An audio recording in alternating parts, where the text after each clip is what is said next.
So, ayun guys, tapos na magluto si Baby Ann. Kami ay magtitimpla naman ng juice. Haluin mo muna yun guys. Kabili kami ng juice guys. Tang. Lagay mo na rin. Lagay mo na rin. Ha? Saan ko ilalagay? Dito. Dito na oh, para mahalo ni Bibi ang dalawa. Lahat na ba?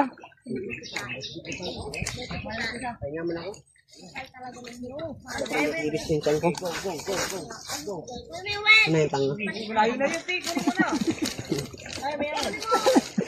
Ito oh.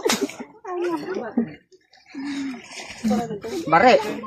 Mga buko pa nga. Ako lang naman. Tapang ko ng buko. Kinuha naman yung buko. Hindi ko na natin hugasan. Kiryo natin. Doon natin lagay mamaya. Oo, na. O saan na baga? Hindi mo nito kirya.